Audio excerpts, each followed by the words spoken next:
LIC agent بننے کا شرعی حکم کیا فقہا نے نقل کیا ہے؟ موجودہ دور میں بہت ساری جگہ LIC ایجنٹ بنا جاتا ہے اور لوگ جو ہے ایک دوسرے کو LIC بھرنے کے لیے کہتے ہیں، تو اس کا شرعی حکم کیا ہے ایجنٹ بننے کا؟ چنانچہ یہ جاننا چاہیے کہ LIC کمپنی میں سودی کاروبار عموماً پایا جاتا ہے۔ ابھی تک میری معلومات کے مطابق جتنی بھی ایسی کمپنیاں LIC کی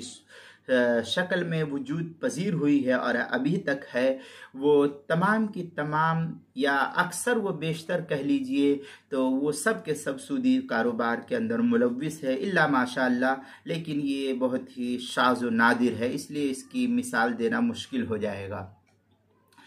تمام کی تمام کمپنیاں کہے تو یہ مناسب ہوگا، یا اکثر کہہ لیجئے تو بھی یہ مناسب ہوگا۔ تو یہ جو کمپنیاں ہوتی ہے یہ سودی کاروبار ہوتا ہے عام طور پر ان تمام کی تمام کمپنیوں کے اندر، اس لیے اس کمپنی کا ایجنٹ بننا یہ شرعی اعتبار سے درست نہیں ہے، اس سے پرہیز کرنا چاہیے، بطور خاص مسلمانوں کے لیے اس میں گنجائش نہیں ہے۔ چنانچہ مسند امام احمد ابن حنبل اور مسلم شریف اور دیگر بہت ساری کتب کے اندر، کتب حدیث میں حدیث موجود ہے کہ اللہ کے رسول صلی اللہ علیہ وسلم نے سود کھانے والے، کھلانے والے، اس کے لکھنے والے، لے جانے والے وغیرہ پر جو ہے لعنت فرمائی ہے۔ لکھتے ہیں لعن رسول اللہ صلی اللہ علیہ وسلم آکل الربا و موکلو، یہ اس طریقے کی عبارت بڑی تفصیل سے مختلف کتابوں کے اندر نقل کی ہے۔ مسند امام احمد ابن حنبل اس کی پہلی جلد صفحہ 121 حدیث نمبر 980 ہے، مشکات کے اندر صفحہ 246 پر ہے، تکملہ فتح الملہم کے اندر ہے، ومن ہنا ظاہر انت توظف فی البنوک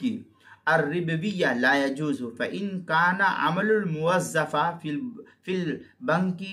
ما یعین علی الربا کالکتابہ